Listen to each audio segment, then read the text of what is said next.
সুধী দর্শক আসসালামু আলাইকুম। আশা করছি সবাই ভালো আছেন, সুস্থ আছেন এবং সুরক্ষিত আছেন। আপনাদের সবাইকে স্বাগত জানাচ্ছি আমাদের বাংলা ভিশনের স্বাস্থ্য বিষয়ক সাপ্তাহিক আয়োজন থাই বেবি ডাইপার স্বাস্থ্য কথা অনুষ্ঠানে। আপনাদের সাথে থাকছি আজকে আমি ডক্টর আরফিন সুলতানা এবং আজকে আমাদের পর্বে স্টুডিওতে বিশেষজ্ঞ অতিথি হিসেবে যারা উপস্থিত আছেন তারা হলেন অধ্যাপক ডক্টর আবুল কাশেম খন্দকার, যিনি সাবেক বিভাগীয় প্রধান ছিলেন মেডিসিন বিভাগ, স্যার সলিমুল্লাহ ও ঢাকা মেডিকেল কলেজে, এবং আমাদের সাথে আরও আছেন ডক্টর মেহরুবা আলম অনন্যা, যিনি সহযোগী অধ্যাপক হিসেবে আছেন কিডনি রোগ বিভাগ, বারডেমে। স্যার, আপনাকে এবং আপু আপনাকে, আপনাদের দুজনকে আজকে অনুষ্ঠানে স্বাগত জানাচ্ছি। আপনাকেও ধন্যবাদ। জি, অনেক গরম পড়ছে আসলে। এই প্রচণ্ড তাপমাত্রার তারতম্যের জন্য মানুষের শরীরে বিভিন্ন ধরনের প্রভাব পড়তে পারে এবং রোগের প্রতি আসলে এগুলো কোনো আলাদা করে ইফেক্ট তৈরি করছে কিনা সেই বিষয়টি নিয়ে আজকে আমরা আলোচনা করব মূলত। সো এই বিষয়ে যদি আমাদের অতিথির কাছে কোনো প্রশ্ন থেকে থাকে সেক্ষেত্রে আমাদের স্ক্রলে দেখানো নাম্বারে আমাদের সাথে যোগাযোগ করতে পারেন এবং আমাদের সাথে থাকতে পারবেন ফেসবুক লাইভেও। স্যার, গরমের বিষয়টা নিয়ে আজকে একটু আলোচনা করতে চাই। যখনই একটা এরকম এক্সট্রিমস অফ টেম্পারেচার আমাদের লাইফে আমাদের আসলে বিভিন্ন ধরনের ইফেক্ট তৈরি করে থাকে, স্পেশালি সুস্থ মানুষের উপর যেরকম ইফেক্ট থাকে, যারা অসুস্থ আছেন তাদের উপর তো অবশ্যই আছে। এই প্রচণ্ড গরমে আসলে কী কী ধরনের স্বাস্থ্য সমস্যাগুলো সাধারণত মানুষ ফেস করে থাকেন সেটা আগে একটু জানতে চাই। ধন্যবাদ আপনাকে। প্রিয় দর্শক, আসসালামু আলাইকুম। গরম এবং ঠান্ডা এদেশেরই আমাদের সাবলীল এবং ঋতুর পরিবর্তনের অংশ। আমরা এটাকে মেনে নেই। আবার এক্সট্রিমস অফ সিচুয়েশনে আমরা এগুলোকে ফেস করি বিভিন্ন সমস্যা নিয়ে। যেমন গরম স্বাভাবিক তাপমাত্রা না থাকলে যেরকম বিদেশে যেরকম ঠান্ডা বেশি, তারা কষ্ট পায় একরকম, আমাদের এখানে কিন্তু আলাদা। আমরা ঠান্ডাটাকেও এনজয় করি বা কষ্ট পাই, আবার গরমেও এনজয় করি কিছুটা। আবার এক্সট্রিমস অফ গরম যখন হয়, বেশি গরম হয়ে যায়, তখন সেটাকে আমরা সাধারণ মানুষরা না হলেও মানে বেশি কষ্ট হয়। যেমন যারা মাঠে কাজ করে, যারা কায়িক পরিশ্রম করে, রোদে যাইতেই হয় বাধ্য হইয়া, মানে সরাসরি যাদের রোদের এক্সপোজার বেশি, তারা তখন সমস্যায় পড়ে বেশি। এই সময়ে এক তো তাপমাত্রা বেশি হলে শরীরে কী হয়, কাজ যখন করতে হবে তাপমাত্রা বাড়বে, পরিশ্রম হবে, ঘাম ঝরবে। আবার এদিকে পানি শূন্যতা দেখা দেবে, ঘাম ঝরার জন্য, তাপমাত্রার জন্য ডিহাইড্রেশন হয়ে যায়, রোগীর পানি স্বল্পতা দেখা দেয়। তাতে করে ব্লাড প্রেশার ফল করতে পারে এবং ইউরিন কমে যেতে পারে একদিকে। আরেকদিকে যখন টেম্পারেচারে ভ্যাসোডাইলেটেশন হয়ে যায়, মানে আমাদের রক্তের নালীগুলা ডাইলেট করে যায়, ঘামতে ঘামতে প্রেশার ফল করে এবং হাইপোটেনশন অথবা ব্লাড প্রেশার কমে যায়। এই ব্লাড প্রেশার কমে যাওয়ার জন্য ইউরিন যেমন কমে, সেরকম হার্টের উপর এটার ইফেক্ট পড়ে। অ্যাজ এ হোল গ্লোবালি সব দিক দিয়া এই হাই টেম্পারেচার, এক্সট্রিমস অফ টেম্পারেচারে শরীরের অনেক ক্ষতি করে এবং এটাকে এক্সট্রিম গেলে হিট স্ট্রোক বলি আমরা। যেরকম যদিও আমাদের দেশে হয় না, যেমন সৌদি আরব বা মিডল ইস্ট কান্ট্রিগুলোতে টেম্পারেচার এত বেশি হয়, তারা দৌড়ে, যেমন এসির ভিতরে থাকে, একটা থেকে আরেক জায়গায় যাইতে দৌড়ে যাইতে হয়, এত বেশি হিট তাদেরকে। কিন্তু আমরা তো গরমে অনেক সময় দেখি যে আমাদের এখানেও রোগীরা এরকম হিট স্ট্রোকে আক্রান্ত হচ্ছেন, স্পেশালি যখন, যেটা আপনি বলেছেন, ডিরেক্টলি হিটের সংস্পর্শে যারা কাজ করছেন, মাঠে ঘাটে অথবা রিক্সাওয়ালা যারা আছেন। সো এই যে অতিরিক্ত তাপমাত্রার সরাসরি সংস্পর্শ, ওনারা তো আসলে কাজটা হয়তো বাদ দিতে পারবেন না বা চেঞ্জ করতে পারবেন না। কিভাবে একটু ভালো থাকতে পারেন এই পরিস্থিতিটা থেকে নিজেকে ভালো রাখার জন্য? খুব বেশি টেম্পারেচার মানে বেশি, তখন আমার মনে হয় তাদেরকে ওইটাকে অ্যাভয়েড করা ওই পার্টিকুলার মোমেন্টে, মানে 12টা 1টা এই সময়টা। অনেক দেখি আমরা রিক্সা যারা চালায় আমাদের দেশে, বা যারা ঠেলা গাড়ি চালায়, তারা এই সময়টাতে একটু চেষ্টা করে ঠান্ডায় থাকার জন্য বা ছায়া যেখানে আছে সেখানে যায়, মানে লম্বা সময় যাতে উন্মুক্ত অবস্থায় না থাকতে হয়। দ্বিতীয় হলো তারা পানি পান করে, বেশি পানি পান করতে হয়, কারণ ডিহাইড্রেশন হয়ে যায়, তাদের লবণ শরীরে ঘাম ঝরে, লবণ কমে যায় এবং পানি খাইলে পরে পানি শূন্যতা ফিরে পায় কিছুটা। এই একটা, আর যদি বেশি এক্সট্রিম হয়ে যায়, সে দাঁড়াইতে পারে না বা তার মাথা ঘুরতেছে, এরকম সিচুয়েশন হয়, বা চোখে ব্লাড দেখে বা অন্ধকার দেখে সামনে, তখন তাদেরকে নিয়ে আসতে হয়, হসপিটালাইজ করা লাগতে পারে, অথবা ঠান্ডা রুমে দিয়ে দিতে হয় এবং বেশি হইলে স্পঞ্জ করে দিতে হয়, সারা গায়ে ঠান্ডা পানি দিয়ে ওগুলো স্পঞ্জ করা অথবা ঠান্ডা পানি দিয়ে ধুয়ে দিতে হয়, যাতে ওই টেম্পারেচারটাকে নামায় আনতে হবে, একটা লেভেলে সহনশীল অবস্থা আনতে হবে। এর সাধারণ কথায়। এরপরে যদি তাতেও ইমপ্রুভ না করে, তো স্পেশাল কেয়ার, আইভি ফ্লুইড, তার প্রেশারে উঠানো এবং এই সাময়িকভাবে তাদেরকে হেল্প করার জন্য কাজ করতে হয়। মানে মেইন যে জিনিসটা আপনি বলছেন, অ্যাভয়েড করাটা, এক্সপোজারটা, এবং যাতে হাইড্রেশনটা এবং লবণের পরিমাণটা মেনটেন করে সেটা খেয়াল রাখা। আর যদি কেউ আক্রান্ত হয়ে যান, সেক্ষেত্রে আপনি যে ব্যবস্থাগুলো বলেছেন সেগুলো যাতে ইমিডিয়েটলি মানুষ ম্যানেজ করে নেন। জি, অনেক ধন্যবাদ স্যার। ডক্টর মেহরুবা, আপনার কাছেও সেম প্রশ্নটা একটু করতে চাই, যেহেতু হিটের সাথে অবশ্যই আমাদের ডিহাইড্রেশন একটা সম্পর্ক আছে এবং যখনই পানি শূন্যতা বা ডিহাইড্রেশন ডিহাইড্রেশনের কথা বলছি, কিডনির বিষয়টা অটোমেটিক্যালি আলোচনায় চলে আসে।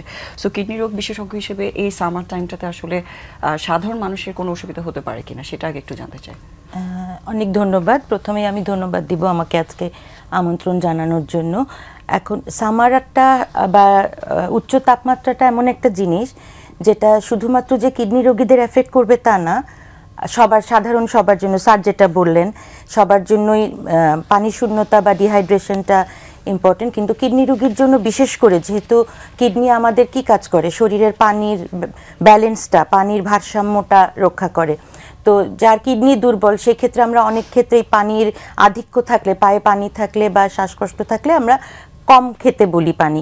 কিন্তু যখন এই সামার টাইমে অতিরিক্ত ঘাম হচ্ছে বা অতিরিক্ত গরম পড়ছে, রোগীকে রোদে যেতে হচ্ছে, সেই সময়টা পানির পরিমাণটা খুব সাবধানে ব্যালেন্স করতে হয়। পানিটা যাতে এমনভাবে খেতে হবে যাতে অতিরিক্ত পানিও না হয়, আবার পানি শূন্যতাটা যেন না হয়। পানি শূন্যতা ইটসেলফ কিন্তু একটা সাধারণ মানুষের, একটা প্রাপ্তবয়স্ক মানুষের জন্য আসলে পরিমাণটা কিরকম হওয়া উচিত? কারণ আমাদের এখানে যখনই আমরা বলি পর্যাপ্ত পানি পান করতে, সবাই বলে যে অনেক পানি খাচ্ছি, আসলে সেটা সম্পর্কে কিন্তু সাধারণ মানুষের ধারণাটা খুব অ্যাপ্রোপ্রিয়েট না। এই বিষয়ে আপনি কি বলতে চান? আচ্ছা, এটা যেটা ব্যাপার আছে, উপরওয়ালা কিন্তু পানির ব্যাপারে আমাদের নিজস্ব যে থার্স্ট সিস্টেম বা তৃষ্ণার সিস্টেমটা, নর্মাল ক্ষেত্রে আমার শরীরই আমাকে বলে দিবে আমার কতটুকু পানি খেতে হবে। আমি যখন তৃষ্ণা পাবে আমি পানি খাবো, বাট এটা যেন অতিরিক্ত পরিমাণ না হয়। হ্যাঁ, আবার যে এমন হিসাব করে যে আমাকে 4 গ্লাস পানি দিনে 4 গ্লাসই খেতে হবে বা 2 লিটার পানি 2 লিটারই খেতে হবে, সেরকম না। বাট নর্মাল মানুষের ক্ষেত্রে আমরা 1.5 থেকে 2 লিটার বা 2.5 লিটার পর্যন্ত পানি আমরা আইডিয়াল বলি। হ্যাঁ, এখন নির্ভর করবে, কারো যদি হার্ট দুর্বল থাকে, হার্ট ফেলিওর থাকে, সে তো পানি পাম্প করতে পারবে না, সেই ক্ষেত্রে ওনার ক্ষেত্রে একটু রেস্ট্রিকশন করতে হবে। কিডনি রোগীদের ক্ষেত্রে, শরীরে যাদের পানি জমে যায় বা লাংসে পানি চলে আসে, তাদের ক্ষেত্রে কিছুটা রেস্ট্রিকশন করতে হয়। কিন্তু নর্মাল সুস্থ মানুষ 2 লিটার থেকে 2.5 লিটার পানি স্বাভাবিকভাবেই। আর গরমের সময় যেটা বেশি ইম্পর্টেন্ট, পানি তো খাবে কিন্তু পানিটা যাতে বিশুদ্ধ হয়। এই সময় কিন্তু অনেক সময় দূষিত জিনিস বা রাস্তাঘাটে অনেকে ফলের রস, জুস, এগুলো, আখের রস, এগুলো খেয়ে ফেলেন। এখান থেকে নানান রকমের কিন্তু রোগ সংক্রমণের, যেটা ডায়রিয়া হতে পারে, জন্ডিস হতে পারে, এগুলোর সম্ভাবনাটা বেড়ে যায়। সেক্ষেত্রে আবার সেটাও একটা ডিহাইড্রেশনের কারণ হয়ে দাঁড়ায়। তার মানে ওয়াটার ইনটেকের ক্ষেত্রে যেরকম আপনি বললেন, কারো ফিজিক্যাল অ্যাক্টিভিটিস বা তার আসলে এনভায়রনমেন্টটা কিরকম সেটার উপর ডিপেন্ড করে, এনভায়রনমেন্টটা কিরকম, উনি কিরকম এনভায়রনমেন্টে কাজ করছেন বা ওনার কি কি অসুখ আছে, লিভার, কিডনি, হার্টের রোগ আছে, এগুলো বিশেষ করে একটু হালকা রেস্ট্রিকশন মাথায় রেখে করতে হবে। এবং এই ক্ষেত্রে কিডনি রোগীদের এবং হার্টের রোগীদের আমরা অনেক সময় পানি বের হয়ে যাওয়ার ওষুধ দেই, ডায়ুরেটিক, যেটা বেশি প্রস্রাব। এদের সাথে যদি আবার আমার ডিহাইড্রেশনটা কাজ করে, সেক্ষেত্রে কিন্তু পানি শূন্যতায়, ডায়রিয়াতে যে এফেক্টটা হয়, পানি শূন্যতা, লবণের শূন্যতার জন্য, এটা সেক্ষেত্রেও একটু আমাদের ব্যালেন্স করে ওষুধ, এবং অনেক সময় আমরা এক্সট্রা সল্টও অ্যাড করতে হতে পারে। জি, অবশ্যই। অনেক ধন্যবাদ স্যার। যেহেতু এই ওয়াটারবোর্ন যে ডিজিজগুলো আছে বা পানিবাহিত রোগগুলো যেগুলো আছে, গরমের সময় যারা বাইরে যাচ্ছেন হয়তো অত কিছু খেয়াল করছেন না, বা বিশুদ্ধ পানির বিষয়টা সবসময় মাথায় রেখে হয়তো পানিটা খাচ্ছেন না, বা এরকম অনেক খাবার আছে যেটা, যেরকম উনি বললেন যে হয়তো একটা জুস খাচ্ছেন বা কোনো একটা তৈরি খাবার খাচ্ছেন যেটা গরমে নষ্ট হয়ে যাচ্ছে। সো এই যে রোগগুলোর প্রবণতা, যেটা আমরা স্পেশালি গ্যাস্ট্রোইন্টেস্টাইনাল ডিজিজ হিসেবে জেনে থাকি, এই গরমে আসলে কি কি রোগগুলো একটু বেশি হয়ে থাকে সেটার বিষয়ে আপনার কাছ থেকে জানতে চাই। ধন্যবাদ। আসলে আমরা যখন নিড বেশি হয়, যেমন ধরেন গরম আছে, মানুষ করে কি রাস্তাঘাটে যেটা পায়, যেমন আখের রস খায়, তরমুজের রস খাচ্ছে, তরমুজ, খোলা তরমুজ আছে, এগুলো খেয়ে ফেলতেছে। এই কন্টামিনেশনটা একটা প্রবলেম করে খাওয়াতে। এই যদি ব্যাকটেরিয়া বা মাছি যদি ভন করে আর বসে, ধুলাবালি ময়লা থাকে, এটা খাইলে পরে ব্যাকটেরিয়াল ইনফেকশন হওয়ার সম্ভাবনা বেশি। তখন ব্যাকটেরিয়া যদি ইনফেকশন হয়, তাহলে তার আমাশা হওয়া এবং তার সাথে তার ডায়রিয়া, আমাশা, এগুলি সম্ভাবনা বেশি থাকে। ইনফেকশন হয়ে যায়, তখন পাতলা পায়খানা হলো, বমি হলো, গ্যাস্ট্রোএন্টারিটিস হলো একটা। এই খাবারগুলো যেগুলো বাইরে আসে, এগুলোকে অ্যাভয়েড করা হলো গরমের সময় দরকার, কারণ ব্যাকটেরিয়া গ্রো করে গরমের সময় বেশি। শীতে কিন্তু সব ব্যাকটেরিয়া থাকে, খুব গ্রো করে না। তো এই যে গরমের সময় তারা গ্রো করে তাড়াতাড়ি এবং ছড়ায় বেশি রোগ, মানে পরিবেশগত প্রভাবে তখন ব্যাকটেরিয়ার সংক্রমণটা এমনিতেই বেশি হচ্ছে। জি, এই একটা। আরেকটা হলো, আমরা গরমের সময় খাবার রেখে দিই, মনে করি যে না কিছু হবে না, কয়েক ঘন্টা আছে, কিন্তু বেশি গরম পড়লে বাইরে রেখে দিলেন, ফ্রিজে রাখলো না, ওই খাবারটা গরম একটু হয়েছে, মেয়েরা, বিশেষ করে মেয়েরা খেয়ে ফেলে, অন্যকে না দিলেও মেয়েরা খেয়ে মনে করে যে না ফেলে দেবো, খেয়ে ফেলি। এতে করে কিন্তু এই যে ওই খাবারটা নষ্ট হলো, আদা নষ্ট খাবারটা খাইয়ে বেশি ইনফেকশন হয়, বমি হয়, ডায়রিয়া হয়। প্রায়ই দেখি এরকম যে স্যার ফেলাই দিই না, খেয়ে ফেলি, খাইয়েই তো সমানাস হচ্ছে, এরকম অবস্থা বলে। তাহলে খাবারটা হলো ইম্পর্টেন্ট। খাবারটা কোত্থেকে আসতেছে, খাবার পানিটা কীরকম। যখন পানির পিপাসা হয়, যেখান থেকে পারে সেখান থেকে পানি খাওয়ার চেষ্টা করে, সেটা না করে বিশুদ্ধ পানি খাওয়ার দরকার। সেই খাবারটা ফুটে ঘরে যদি ঘরে থাকে সেটা ফুটানো পানি দরকার, অথবা যে যার সামর্থ্য অনুসারে ফুটে খাবে নাকি আবার সে মেশিন দিয়ে পিউরিফাই করে খাবে, তার নির্ভর করে সেটা।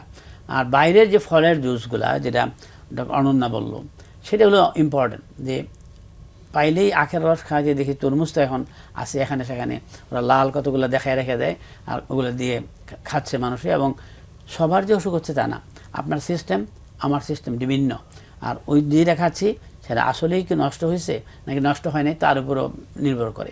তাহলে বুঝে শুনে খাওয়াটা, এক্সট্রিম ঠান্ডা পানি খাবো আমি, কিন্তু আখের রস এতগুলো খাই ফেললাম, তাতে ওই জন্ডিস হলে যেরকম শুধু বাইরে থেকে আখের রস এনে খাওয়া আরও বেশি পেটের প্রবলেম করে, হজমের সমস্যা করে। তো সুতরাং গরমের সময় বুঝে খাইতে হবে যে আমি পিওর খাবার খাচ্ছি কিনা, পানিটা খাবার বিশুদ্ধ কিনা, তাড়াহুড়া করে কোনো বেশি খারাপ খাবার খেয়ে ফেলতেছি কিনা, ময়লা বা ইনফেক্টেড খাবার খাচ্ছি কিনা। জি, জিনিসগুলো আসলে খুব ডিফিকাল্ট কিছু না, কিন্তু আমরা হয়তো রেগুলার ট্রাভেলে ওগুলো অত বেশি খেয়াল করছি না। জি স্যার, পানিবাহিত রোগের মধ্যে একটা অন্যতম রোগ আমরা জানি যে জন্ডিস। এই যে জন্ডিস রোগের বিষয়ে এই যে খোলামেলা খাবারগুলো খাচ্ছে, আসলে এগুলো থেকে প্রতিকারের জন্য আপনি তো বললেন আমরা যতটুকু সম্ভব অ্যাভয়েড করতে পারি কিনা, তবে জন্ডিস হলে অনেকেই অপচিকিৎসার শিকার হচ্ছেন, বা যেরকম আপনি বললেন আখের রস খাচ্ছেন। সো এই বিষয়ে আসলে আমাদের দর্শকদের সচেতন করার জন্য কি বলতে চান, জন্ডিস রোগ নিয়ে কতটুকু কেয়ারফুল থাকা উচিত এবং এই অপচিকিৎসার জন্য এগুলোতে কি ক্ষতি হতে পারে? আসলে জন্ডিস তো দুইভাবে একটা হয়। একটা হলো রক্তের মাধ্যমে ছড়ায় বা আমাদের বডি সিক্রেশন দিয়ে হয়। এটা খাওয়ার সাথে সম্পর্ক কম বলতে আমি বুঝাবো কীভাবে এটাও আসে। কিন্তু মুখেও ফিকো ওরাল রোড যেটা বলি আমরা, হাইজেনিক কন্ডিশন ভালো না। মনে করেন মগবাজার একটা এলাকা আছে, ওখানে বর্ষা আসলেই আমি দেখি যে জন্ডিস, প্রচুর জন্ডিস। কেন? ওই সিওয়ারেজের সাথে তাদের পানি লাইনের মিলে যায়। তো এই যে পানি খারাপ গন্ধ আসতেছে স্যার, তাও খাইতে হয়, কোথেকে পানি পাই না, বর্ষাকালে পানি উঠে গেছে, পানি আমার লাইনে পানি ঢুকে গেছে, এতে করে তারা কন্টামিনেটেড ওয়াটার দিয়ে ফিকো ওরাল রুট যেটা বললাম, যে পায়খানার সাথে আমাদের জন্ডিসের জীবাণু যাচ্ছে, সেটা যদি আমার খাবার পানির সাথে মিশে যায়, তাহলে ওই পানিটা খাইয়ে আমি ইনফেক্টেড হচ্ছি। সেটা কিন্তু এ আর ই এর বেলায়, এই আর বি ভাইরাস কিন্তু, আর সি ভাইরাস আমাদের ইনজেকশনের মাধ্যমে অথবা যে কোনো আমার যে ইনফেক্টেড পার্সনের রক্ত সুস্থ মানুষের রক্তের মধ্যে যে ঢুকে, অথবা ঘাম, স্যালাইভা এগুলো ঢুকে। আমি একটা উদাহরণ দিই এরকম, যে বি ভাইরাসও কিন্তু খাওয়ার সাথে আসতে পারে। কিভাবে? আমি ক্যান্টিনে আপনারা সবাই খান বা খাই, তো ক্যান্টিনের গ্লাসটা ধোয়া দেখছেন কি জানেন না, 3-4টা গ্লাস নিয়ে পানির ট্যাপটাতে ছেড়ে দিয়ে এটা এরম করে নাড়া দিয়া তারপর আয়না দিয়ে দিল। কিন্তু যদি বি ভাইরাসের কোনো রোগী এই গ্লাসগুলোতে পানি খেয়ে থাকে, ওই তার লালা থেকে ওই তার মুখটার মধ্যে লাগে থাকলো, আর সে ধুইল না, ওই যে এই ধোয়া যা ধুইল প্রপার ওয়াশ করলো না, সঠিকভাবে পরিষ্কার, তখন আরেকটা ক্যান্টিনের আরেকটা লোক আসলো, খাইলো, তারে দিল, তার এখানে মনে করেন ঠোঁটে ফাটা আছে অথবা অ্যাপথাস আলসার আছে, ঘা আছে, তখন সে খাইলো, তখন এই যে লাগলো ওই লালাটা, তো সে কিন্তু ওই থ্রুতে ওই দিয়ে ঝুঁকিতে পড়ে যাচ্ছে। সুতরাং এই জন্ডিসের সতর্কতাটা এখানে একটা হলো খাবারের পানি বা খাবার আমি যেন ওইভাবে না খাই, ওইভাবে খাই যাতে আমার কন্টামিনেশন ফিকুরাল রুটে না হয়, যেটা পানি দিয়ে পানিবাহিত বেশি হচ্ছে। আর দ্বিতীয় হলো সফিস্টিকেটেড ওয়েতে চিন্তা করলে সাবধান থাকা, বি ভাইরাস থাকবেও ওই ক্যান্টিনে খাওয়া বা গণ খাবারের জায়গায় যায়, বিয়ের যে খাবারগুলো দেয় ওদের ওয়াশ দেখলেও আপনারা ওইভাবে গ্লাসের পর গ্লাস আইনে দিয়েছে, চেঞ্জ করতেছে, আসলে কিন্তু ধোয়া হয় না প্লেটগুলো এবং গ্লাসগুলো প্রপারলি ধোয়া হয় না। সুতরাং এই সতর্কতাটা যদি মাইনে চলে, আজকাল মানুষ সচেতন, তারা পানি কেউ নিয়ে যায় অথবা ওইরকম পানি দেয় না খাওয়ার জন্য, ওই কি বলে বোতলের পানি দেয়, যেটা বাজারে মিনারেল ওয়াটার আমরা বলি, সো কল পিউরিফাইড, সেটাও অন্তত কিছুটা হলেও হেল্পফুল। এছাড়া এই জন্ডিস হয়ে গেলে আমাকে কিন্তু খাওয়া দাওয়ার ব্যাপারটা, যেমন জন্ডিস যাদের হয় করি কি, এই আখার রস নেয় না, বোতল ভরে রাখে, ওইখানে তার এমনি হজম করতে পারে না, আবার এই মিষ্টি আখের রস খাওয়াইতে পেট খারাপ হয়ে যায়, বমি হয়। সুতরাং এইগুলি দরকার নাই, ডাক্তারের পরামর্শ অনুসারে রুচি মাফিক খাবে, যা যেই খাবারে বা যেই ওষুধে অসুবিধা করে সেগুলো খাবে না, রুচি মতো অল্প অল্প করে খাইলেই কিন্তু জন্ডিস সমস্যা করে না, এটা টাইমিং। জি। আপনি যাই বলেন, প্রথমে ঢুকলো, আপনি চিকিৎসা করলেও এটা একটা তার পর্যায়ে বাড়বে, আবার না করলেও ওইরকমই থাকবে, মানে যেগুলো তাহলে আমরা এটা একটা self-limiting প্রভাব disease উঠবে, বলে আবার থাকি। আস্তে আস্তে নামবে। ডাক্তার শুধু তার কমপ্লিকেশনগুলো হয় কিনা সেদিকে খেয়াল রেখে তাকে আইভি দিবে, তাকে হসপিটালাইজ করবে না বাসায় রেখে চিকিৎসা করবে, ডাক্তার আর পেশেন্ট তখন তার কথা শুনে সে সিদ্ধান্ত নেবে। আমাদের সতর্ক থাকতে হবে যেন ইনফেকশন না হয়। আর আমি কর্তৃপক্ষকে বলবো, এই যে ওয়াটার বন্ড বললাম, এই যে সিওয়ারেজের সাথে পানির পাইপের যে কানেকশন হয়ে যায়, এইটা যেন আমাদের না হয়, কারণ মানুষও তো কিছু করার নাই। জি। যারা পাইপ লাইন ঠিক করতেছে, যারা লাইন দিতেছে, সিওয়ারেজে ঠিক করছে, তাদের সতর্ক হওয়া দরকার এটাকে কন্টামিনেশন দূর করার জন্য। অবশ্যই, এবং এটার অনেক বড় একটা রোল আছে, যেহেতু কন্টামিনেশন হলে অনেক মানুষেরই কিন্তু ইনফেক্টেড হওয়ার ঝুঁকিটা থাকে। এবং জন্ডিসের ক্ষেত্রে যেটা আপনি বলেন, এগুলো আসলে আমরা বলি সেলফ লিমিটিং ডিজিজ, মানে কিছুদিন পর নিজে নিজে আসলে ভালো হয়ে যায়।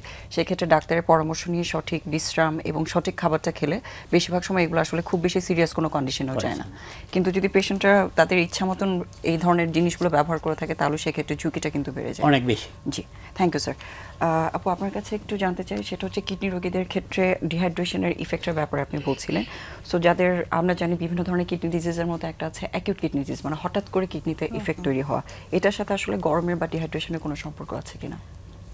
যারা একেবারেই সুস্থ, যাদের কিডনি, যাদের সিস্টেম সুস্থ, যাদের অন্য কোনো বড় রোগ, বিশেষ করে ডায়াবেটিস বা এ জাতীয় অন্য কোনো রোগ নাই, যারা ওষুধপাতি এক্সট্রা খান না, হ্যাঁ, তাদের ক্ষেত্রে আসলে শরীরই আমাকে বলে দিবে কখন আমার কতটুকু পানি খেতে হবে। এবং প্রপারলি যদি পানি খান, হঠাৎ করে অতিরিক্ত অনভ্যস্ত যেরকম শারীরিক কোনো পরিশ্রম না করেন, মনে করেন যে মানুষটা সারাদিন অফিসে জব করেন, উনি একদিন হঠাৎ করে সারাদিন রোদে হয়তো ফুটবল খেললেন বা একবেলা ফুটবল খেললেন, সেই ক্ষেত্রে ওনার উপরে একটা ডিহাইড্রেশনটা এফেক্ট করবে।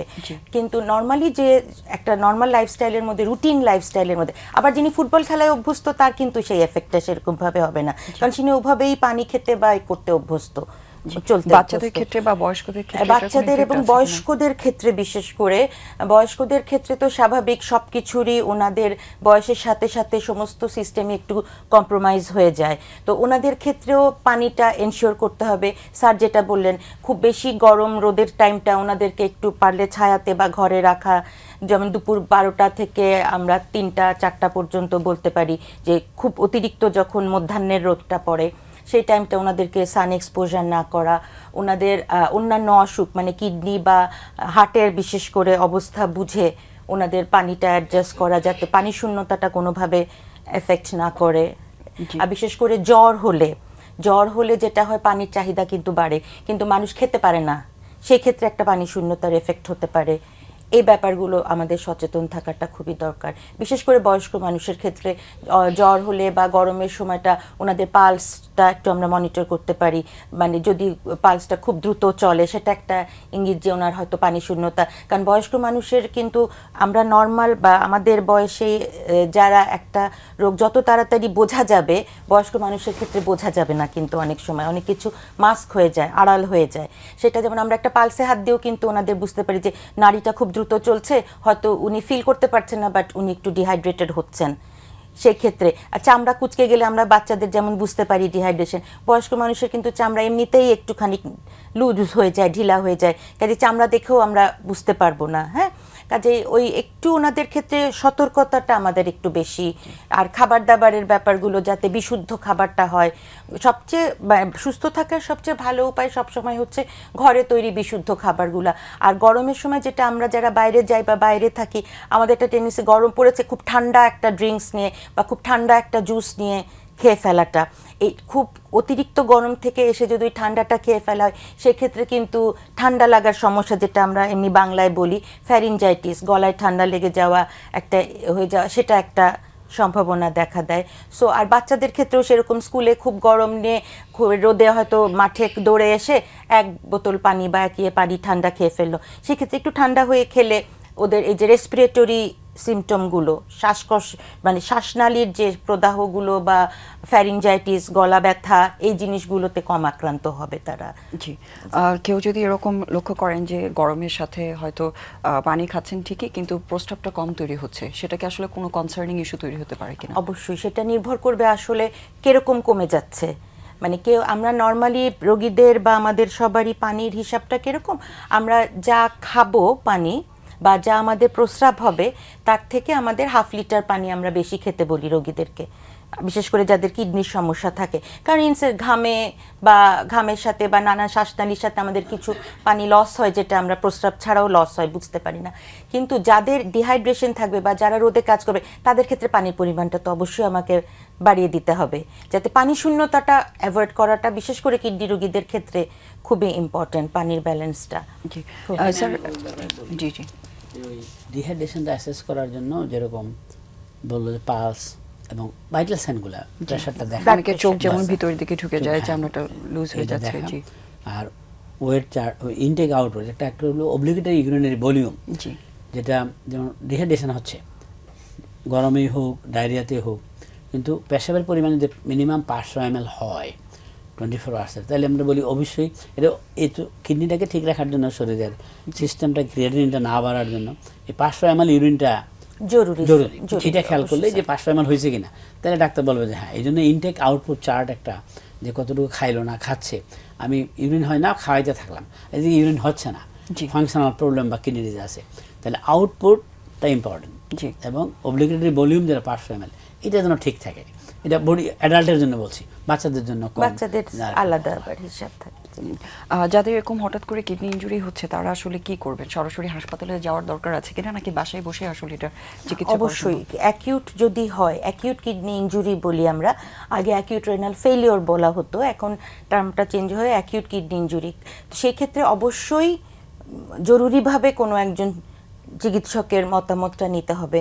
কারণ ডাক্তার যেটা করবেন, প্রথমে উনি দেখবেন যে ওনার ওষুধপত্রের মধ্যে কোনো ওষুধ আছে কিনা যেটা ওনার কিডনিতে ফার্দার আরও ক্ষতি করতে পারে এই পরিস্থিতিতে।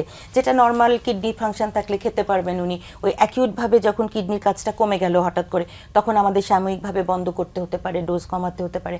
দ্বিতীয়ত যে স্যার যেটা বললেন, কতটুকু পানি দেওয়া হচ্ছে ওনাকে, ফ্লুইড কতটুকু ওনার কিডনি বার করতে পারছে, ওইটার হিসাবটা ব্যালেন্স করা খুবই জরুরি।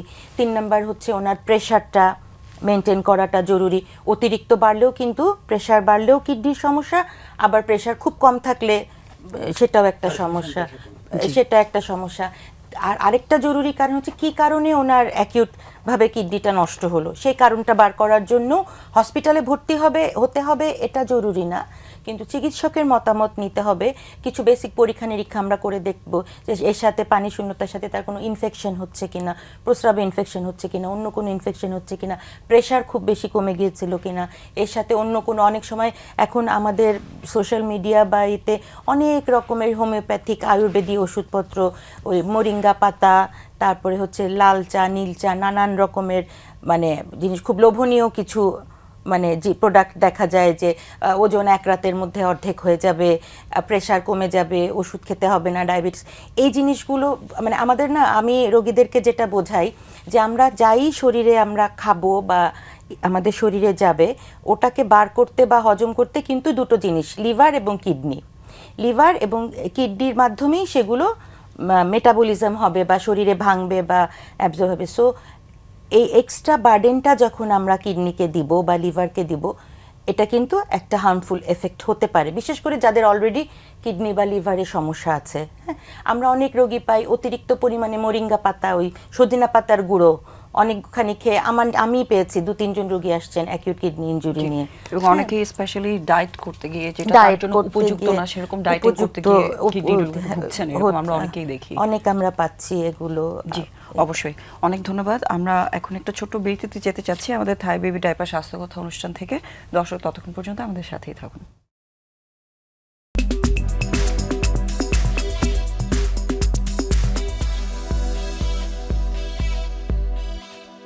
শুধু দর্শক, আপনাদেরকে আবারও স্বাগত জানাচ্ছি থাই বেবি ডাইপার স্বাস্থ্য কথা অনুষ্ঠানে। ধন্যবাদ আমাদের সাথে থাকার জন্য। এবং আজকে আমাদের সাথে স্টুডিওতে আছেন অধ্যাপক ডক্টর মোহাম্মদ আবুল কাশিম খন্দকার এবং ডক্টর মেহরুবা আলম অনন্যা। স্যার, এখন আমরা দেখছি যে অবশ্যই গরম তো পড়ছে, সাথে মাঝে মাঝে বৃষ্টিও হচ্ছে এবং বৃষ্টির সাথে জলাবদ্ধতার একটা সম্পর্ক তো আছে। আর যখনই এরকম একটা সিজন চলে আসে, সাথে ডেঙ্গু রোগের একটা প্রকোপ আমরা দেখতে পাই। যখনই পানি জমে থাকে অ্যাডিস মশার প্রজনন হয় এবং ডেঙ্গু রোগটা বাড়ে। সো এই যে ডেঙ্গু আমরা দেখেছি গতবারও অনেক পেশেন্ট আক্রান্ত হয়েছেন, অনেকে মারাও গিয়েছেন। সো এই বিষয়ে সচেতন করার জন্য শুরু থেকে আমরা আসলে কী কী পদক্ষেপ নিতে পারি এবং এই বিষয়ে আমাদের দর্শকদের আপনি বিশেষজ্ঞ হিসেবে কী জানাতে চান? ধন্যবাদ। আসলে 12 ঋতু মানে যে 6 ঋতুর বাংলাদেশ, তো 12 মাসে 12 রকম পরিস্থিতি হয়। জি। কোনো সময় বৃষ্টি বেশি, কোনো সময় কম, তো আবার কোনো সময় ঝড় তুফান, কোনো সময় বন্যা, জি, আবার কোনো সময় খরা। এতে কিন্তু ইফেক্ট এই গ্লোবালি এই ইফেক্ট পড়ে মানুষের উপরে, যারা প্রাণীর উপরে। তো আমরা এই যে ডেঙ্গুর কথা বললেন, এটার জন্য দায়ী যেরকম আমরা যারা বসবাস করি তারা, এবং তার সাথে যেসব কারণে হয়, যেমন এডিস মশা। এখন এটাকে প্রিভেনশনের জন্য আমরা দায়ী। আমি পরিষ্কার রাখি না আমার আঙ্গিনা, অথবা ডাবের খোসা, বা এখানে একটা পানি জমে এরকম সিচুয়েশন তৈরি থাকে আমার পাশেই, আমি খেয়াল করি না, এটার জন্য আমি দায়ী। আমি যদি দেখি আমার পাশে আছে, আমি যদি এটা বলি না, আমরা মিলাই এটা পরিষ্কার করে ফেলি, এইটা হলো আমাদের লোকাল ইফেক্ট। সরকারের ইফেক্ট হলো মশা তো মারতে হবে, মশা তো হবেই। এখানে সে কনস্ট্রাকশনের কাজ হচ্ছে, ওখানে পানি জমে আছে, আমার এলাকার মানুষ সচেতন না, সবচেয়ে তো একরকম হবে না। তাহলে উচিত হলো মশা যেন না হয়, এটাকে স্প্রে করে মশার ওষুধ দিয়ে অন্তত অ্যাটলিস্ট মাঝে মাঝেই দেওয়া, যাতে করে ওগুলা না হতে পারে। তাই দুই পক্ষেরই সচেতনতার দরকার, মানে ব্যক্তিগত, সামাজিক এবং রাষ্ট্রীয় সবারই আসলে পদক্ষেপ নিতে হবে। সম্মিলিত প্রচেষ্টা থাকলে এটা থেকে দূরে থাকা সম্ভব। এই সচেতনতা যতক্ষণ না হবে, আমরা চিকিৎসা করতে যাই কিন্তু বেশি সাকসেসফুল হতে পারি না। তো সুতরাং এটা, আর এই ডেঙ্গু যখন হয় আমরা সবাই জানি কীরকমভাবে প্রেজেন্ট করে, কিন্তু এর আগে যদি আমরা বুঝি যে আমরা মশার ভিতরে থাকবো, মশা যাতে না হয়, মশার ওষুধ দিয়েছে, আজকেই মশা চলে যাবে না, সময় লাগবে, আমি আমার আঙ্গিনা পরিষ্কার করতে পারলাম না, মশা আসবেই। তো এই আসবেই ধরে নিয়ে আমরা যদি রেডি থাকি, তাহলে আমরা জ্বর যদি হয়, আমরা প্রথম বুঝতে হবে, এটা আমরা বলছি যে ব্যাকবোন ফিভারের মতো, মানে জ্বর হয় এবং মনে হয় যেন সারা হাড় দিয়ে মাংস ভেঙে ফেলতেছে, এত বেশি এক্সট্রিম পেইন হয় ডেঙ্গুতে। তো ডেঙ্গু আসলেই আমরা প্রথমে এটা কিন্তু এমনি সিম্পল, অন্য ভাইরাল ফিভারেও জ্বর হইতে পারে, এটাও একটা ভাইরাসের ইয়াতে আসবে। তো যদি ভাইরাল ফিভার হয় জ্বর হবে। কারণ ডেঙ্গু থেকে আমি হাউ ক্যান ইউ ডিফারেন্সিয়েট, আমরা সর্দি হাঁচি কাশি দিয়ে জ্বর আসলো একরকম, আর সর্দি হাঁচি কাশি নাই, কিন্তু আমার জ্বর আসছে, পসিবিলিটি আছে আমি বুঝতে পারিনি মশা কামড়াইছে কামড়ায় নাই। তাহলে অ্যাটলিস্ট ডাক্তার সাথে কনসাল্ট করা, ইনিশিয়াল ফেজে এটাকে আইডিয়া করা যে ডেঙ্গু হইতে পারে বা হয় না। প্রথম পরীক্ষা করাটা কেন বলছি, ক্লিনিক্যালি একটা দেখা রুগীটাকে লক্ষণটা কীরকম ডাক্তার সাহেব বুঝবে যে এই লক্ষণ আছে, ব্যথা আছে, এত জ্বর হচ্ছে, ডেঙ্গু হওয়ার পসিবিলিটি আছে। তাহলে একটা ইনভেস্টিগেশন আছে সামান্য, প্রথম দিনে কি করব, দ্বিতীয় 2-3 দিন গেলে গিয়া কি করব, যে একটা অ্যান্টিজেন A1 যেটা বলো প্রথম দিকে 1 দিন বা 2 দিনের মধ্যে, মানে অ্যান্টিজেনটা দেখবো, আর তারপরে IgG আমরা করবো। তাহলে এই দুইটা করেই আমরা ডিফারেন্সিয়েট করে ঠিক করবো যে হয়েছে বা হয় নাই। তারপর ব্লাড কাউন্টের মধ্যে আমরা বুঝতে পারবো যে লিউকোপেনিয়া হয়, মানে ব্লাড কাউন্টটা কমে যায়। তো এই কমা ভাইরালের জন্য এটা হতে পারে। তো এটা যদি কনফার্ম হয়ে যায় তাহলে ট্রিটমেন্টের ব্যাপার থাকে, এমনি বাসায় রেখেও করা যাবে। আবার না এক্সট্রিম যে সিচুয়েশন খারাপ হয়, ব্যথা হয়, বেশি হয়, বমি হয়, খাইতে পারে না, জ্বর বেশি হয়, কোলাপস করে যেতে পারে, সেই জন্য আবার আমাদের আবার ব্লিডিং টেন্ডেন্সি হতে পারে, সেই জন্য আমরা হসপিটালে নিতে হতে পারে। কারণ এটা মাল্টি সিস্টেমকে ইনফেক্ট করে, যেমন জন্ডিস মতো হতে পারে, লিভার ইফেক্ট করে, বমি হয়, প্রেশার ইফেক্ট করে, তারা এই ব্যথা বেদনার জন্য ওষুধ খাইয়ে বমি করে, তারপর রক্ত বমি হতে পারে। সুতরাং এই মাল্টি সিস্টেম যেন ইনভলভ না করে, সেই জন্য আগে থেকে প্রিকশন নেওয়া, এবং যদি হয়ে যায় তাহলে যেন ইমিডিয়েটলি হাসপাতালে যাই, যাতে ইমার্জেন্সি ট্যাকল করা যায়। এখন তো স্যার অনেক রোগের জন্য আসলে ভ্যাকসিন কাজ করে থাকে, স্পেশালি ভাইরাল ডিজিজগুলোর ক্ষেত্রে। ডেঙ্গুর জন্য আসলে কোনো ভ্যাকসিন আছে কিনা বা এটা তৈরি করার কোনো পদক্ষেপ আছে কিনা? এখন পর্যন্ত ইফেক্টিভ কিছু তো দেখি নাই, জানা নাই। তোমার জানা আছে কিনা? এখনো তো আমরা, আর ডেঙ্গুর ক্ষেত্রে আসলে 4টা স্ট্রেন আছে, সবগুলোকে একসাথে প্রোটেকশন দিচ্ছে, এরকম কোনো ভ্যাকসিনও এখনো তৈরি হয় নাই। কারণ একটার পর একটা হচ্ছে, আর ইয়াটা হচ্ছে বেশি, আরো রেজিস্ট্যান্স হচ্ছে, আরো মিউটেশন হয়ে যায়, আরো প্রবলেম হচ্ছে। জি, অনেক ধন্যবাদ স্যার। আপু আপনার কাছে এখন যে বিষয়টা জানতে চাই সেটা হচ্ছে আমরা যতবারই ডিহাইড্রেশনের কথা বলছি বা পানি শূন্যতার কথা বলছি বারবার এটার সাথে একটা লবণের তারতম্যের কথা চলে আসছে, যেহেতু নিশ্চয়ই। আমাদের শরীরে ঘামের সাথে বা প্রস্রাবের সাথে যে লবণটা বের হচ্ছে সেটার ব্যালেন্সটা ঠিকমতো হচ্ছে কিনা, এটা আসলে কিভাবে একটা সাধারণ মানুষের জন্য বলি অথবা যাদের অলরেডি ডিজিজ আছে কিভাবে তারা এটাকে রিপ্লেস করতে পারেন? আচ্ছা, ধন্যবাদ। এটা খুবই একটা গুরুত্বপূর্ণ প্রশ্ন, কারণ আমরা নর্মালি যাদের ব্লাড প্রেশার থাকে আমরা অলরেডি বলে দিই আপনারা লবণ খাবেন না, বা অ্যাজ এ হোল আলগা লবণটা, সোডিয়াম ক্লোরাইড যেটা আমরা খাওয়ার লবণ, এটা কিন্তু যতটা সম্ভব অ্যাভয়েড করাই ভালো। এই যে রোগীদের মাথায় একটা জিনিস বসে যায় যে ডাক্তার বলেছেন লবণ খাওয়া যাবে না, সেই ক্ষেত্রে শুধু ঘামের জন্য হোক বা ঘামের সাথে তার ওষুধ যেটা বলি ডায়াবেটিক্স, ল্যাসিক্স বা ফুসিড জাতীয় ওষুধ আমরা দিই পা ফোলার জন্য বা ওরকম ক্ষেত্রে যদি কমে যায় লবণটা, তখনও কিন্তু অনেক রোগীকে বুঝিয়েও লবণ খাওয়াতে, না আমার তো হার্টের সমস্যা আছে, আমার তো প্রেশার আছে, আমি তো এক্সট্রা লবণটা খাবো না।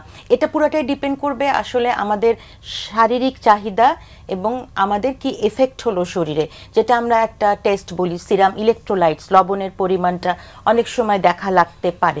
এমন আমি বলবো না যে গরমের সময় আমরা একদম রুটিন করে ইলেকট্রোলাইটস টেস্ট করব, নট দ্যাট, বাট একটু লবণের পরিমাণটা বাড়িয়ে দেওয়াটা খাবারের সাথে ভালো।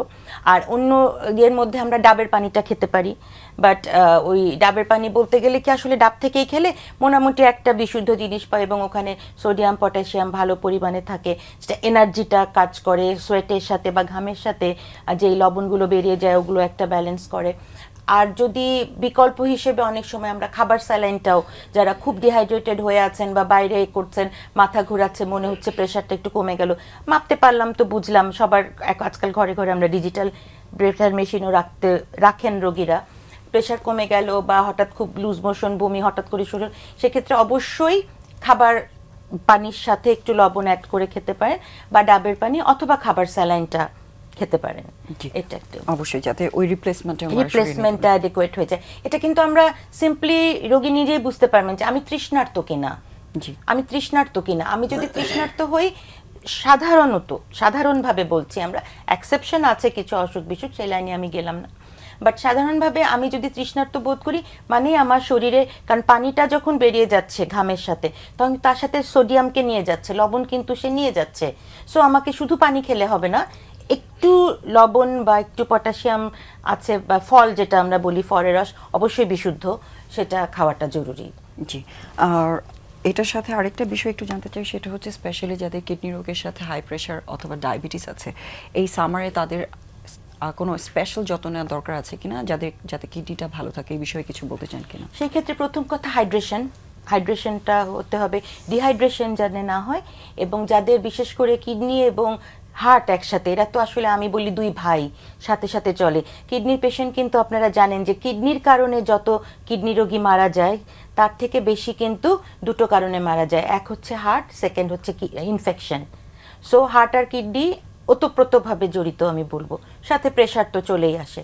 সো ওনাদের ক্ষেত্রে ওই যে ইলেকট্রোলাইটটা অবশ্যই হিসাব করে, মানে টাইম টু টাইম একটু মনিটর করতে হবে। ওনাদের ক্ষেত্রে সোডিয়াম কমে যেতে পারে, আর কিডনি রোগ থাকলে সাথে যেটা হয় অনেক সময় পটাশিয়ামটা না কমে যায়, কিডনি পটাশিয়ামটা বের করতে পারে না, সো অনেক সময় শরীরে পটাশিয়ামটা বেড়ে যায়, এবং অতিরিক্ত পটাশিয়াম বেড়ে যাওয়া কিন্তু মারাত্মক একটা স্বাস্থ্য ঝুঁকি, যেটা হতে পারে হঠাৎ হার্ট ব্লক বলবো না, হার্ট অ্যারেস্ট, কার্ডিয়াক অ্যারেস্ট হয়ে যেতে পারে যদি অতিরিক্ত পটাশিয়াম বডিতে হয়ে যায়। সো ফল আপনি একদম আমরা মানে লিমিটলেস একটা দিয়ে দিলাম যে আপনি এখন গরমের সময় আপনার ঘাম হচ্ছে, আপনি প্রচুর ফল বা প্রচুর পটাশিয়াম খান না, সোডিয়ামটা আমরা দিতে পারি, তাও প্রেশার খেয়াল করে, কিন্তু প্রেশারটা মনিটর করে দেব, এবং ফলও ব্যালেন্স করে। একটা কিডনি রোগী বা একটা ডায়াবেটিক রোগী, নর্মালি কিন্তু ডায়াবেটিক রোগীরা ফল খেতে পারেন, একটা বা দুটো যেরকম ভাবে ওনাদের দেয়া থাকে সেভাবে ওনারা খেতে পারবে। তো সেটাই কথা হচ্ছে, ব্যালেন্সটা ইম্পর্টেন্ট এখানে সব দিক থেকে। এখানে লবণের ব্যাপারটা আমি একটু বলি। অবশ্যই যারা রিক্সা চালায় বা ঠেলা গাড়ি চালায়, তাদের গেঞ্জিরা খুলে ফেললে দেখা যাবে যে লবণ সাদা ঘামের সাথে, এটা দিয়ে আইডিয়া করা যায় যে সোডিয়াম কত কমে যাচ্ছে। সুতরাং ওইটা বুঝেই ওরা ওরাল স্যালাইনটা খেয়ে ফেলবে।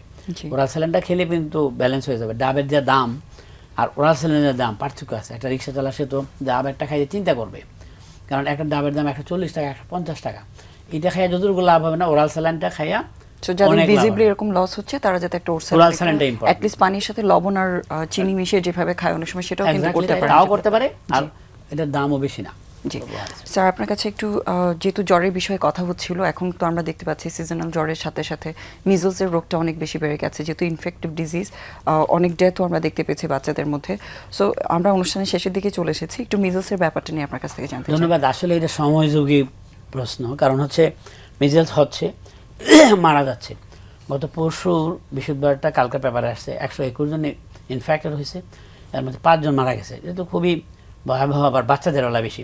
কিন্তু এটা শুধু বাচ্চাদেরই হচ্ছে শুধু তা না, এটা কিন্তু এক্সট্রিমস অফ এজে হচ্ছে, যে কোনো এজই হচ্ছে, কিন্তু বয়স্করা আর বাচ্চারা বেশি থাকে। যেহেতু বয়স্কদের আমাদের খেয়াল করে না যে আমার মিজলস হবে, শুধু বাচ্চাদের নিয়েই আমরা মাতামাতি করি।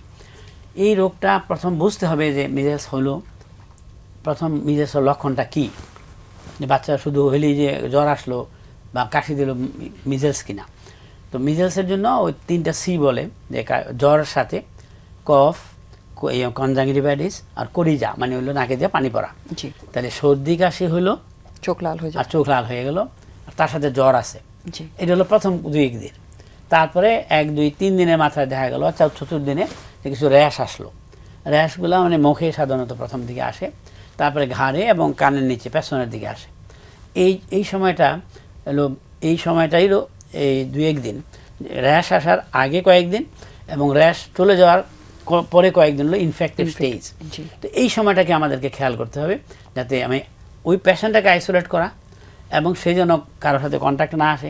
তবে যারা কন্ট্যাক্ট এরকম এজের বা ভালনারেবল এজ গ্রুপের তার কাছে যায়, তারা প্রিভেনশন নেওয়া, মাস্ক পরা, বাচ্চাটাকে বা মাস্ক পরায় রাখা, তার হাঁচি কাশিতে ছড়ানো। তাহলে স্কুল গোয়িং যাওয়ার বাচ্চাগুলো আছে, যে সাধারণ বাচ্চারা জানে না কে প্রোড্রোমাল স্টেজে আছে, কারণ ইনকিউবেশন হচ্ছে 6 থেকে 21 দিন। তো এই মধ্যে যে কে কোন বাচ্চা ইনফেক্টেড হয়ে আছে, সে আরেকটাকে ইনফেক্ট করতেছে কিনা, একটু র্যাশ হয়েছে, সর্দি কাশি তো এমনি হয় মনে করতেছে। তাহলে স্কুলের বাচ্চাদেরকে প্রোটেকশন দেওয়া এবং তাদের থেকে শর্ট আউট করা, দরকার হলে তার মানে যাদের এক্সপোজার হয়েছে তাদেরকে একটু আইসোলেশন করা, এবং যাদের হয় নাই তাদেরকে আবার প্রোটেকশন নিয়ে চলাফেরা করার জন্য বলা। এইটা শুধু এই যে ইফেক্ট করে শুধু এই যে সর্দি কাশি এইটাই না, এটা আলটিমেটলি নিউমোনিয়া, যে ব্রঙ্কো নিউমোনিয়া হয় বেশিরভাগ ক্ষেত্রে, বাচ্চারা ইফেক্ট করে এবং আলটিমেটলি খারাপ হয়। সেই জন্যই এই যাতে না হয় সেজন্য চেক করতে হয়, ডাক্তারের পরামর্শ নিতে হয়। এবং এইটা ছাড়াও এই যে মিজলসটা ইফেক্ট করে ব্রেইনে রেয়ারলি, এটা হলো স্ক্লেরোজিং এনকেফালাইটিস ডেভেলপ করে, এটা হলো অনেক পরে যায়। কিন্তু তাছাড়া মিজেলের সাইনোসাইটিস করে, হেডেক হচ্ছে, লাংসে ইনফেকশন নিউমোনিয়া করলো, হার্টে কার্ডাইটিস করে, পেটে যে গ্যাস্ট্রোএন্টারাইটিস করে এবং লিভারে হ্যাপাটাইটিস করে। সুতরাং এই শুধু খালি আমার হাঁচি কাশি হয়েছে যে মিজেলস নিয়ে বসে থাকলে হবে না, ডাক্তারের পরামর্শ নেয়। ডাক্তার তো জানে যে কী কী ইফেক্ট করবে, সে এগুলোর টেস্ট দেবে। এবং এই যে কোমরবিডিটিগুলো, অথবা আরেকটা সেকেন্ডারি ইনফেকশন হলো, লাংসে আছে আমার কাশি, আবার ব্যাকটেরিয়া দিয়ে আরেকটা ইনফেকশন হয়ে আরেকটা নিউমোনিয়া, এক ব্রঙ্কোনিউমোনিয়া তো হইলেই, কিন্তু তার সাথে আবার সুপার ইনফেকশন হলো, তাতে তখন এই যে ক্যাজুয়ালিটি হচ্ছে, মারা যাচ্ছে। আর হাইড্রেশন, তারা খায় না, খাইতে চায় না, তখনই কিন্তু বাচ্চাদেরকে রাইলস্টোপ দেওয়া হইলেও খাওয়াতে হবে, আইভি ফ্লুইডটা মেনটেন করতে হবে অন দ্য টপ, যে আমার লাংসটা বেশ ক্লিয়ার আছে, সেই পয়েন্টটা মনে রেখা। এই পয়েন্টগুলো যদি আমরা খেয়াল রাখি, তাহলে অসুবিধা হবে, কমপ্লিকেশনসগুলো এখানে অ্যাভয়েড করা যাবে। কিন্তু এখানে একটা পয়েন্ট আছে, ভ্যাকসিন নেওয়া। কারণ কথা আছে, এটা 9 মাস আর 15 মাসের সময় ভ্যাকসিন দিতে হবে। কিন্তু আমার বাচ্চার বয়স 7 মাস, এখন আমার পাশে আমার বাচ্চার ওই যে বা পাশাপাশি হচ্ছে মানে মিজলস, আমি কি করব? আমি বলবো দিয়ে দাও, কারণ ওই 9 মাসের জন্য অপেক্ষা করার দরকার নাই। এবং এখন সুবিধা হচ্ছে সরকারিভাবে আসলে ভ্যাকসিন দেওয়ার ব্যবস্থা করা উচিত। যারা এটার জন্য এলিজিবল আছেন, তারা দরকার হলে ডাক্তারের সাথে পরামর্শ করে আসলে ভ্যাকসিনটা নিয়ে নেওয়া সবচেয়ে উত্তম হবে। টাইমলি দেওয়াটা ইম্পর্টেন্ট। জি, অনেক ধন্যবাদ। আমরা আসলে অনুষ্ঠানে একদমই শেষের দিকে চলে এসেছি। আমাদের সাথে আজকে ছিলেন অধ্যাপক ডক্টর আবুল কাশেম খন্দকার এবং ডক্টর মেহরুবা আলম অনন্যা। আপনাদের দুজনকেই ধন্যবাদ জানাচ্ছি আজকে আমাদের সাথে থাকার জন্য।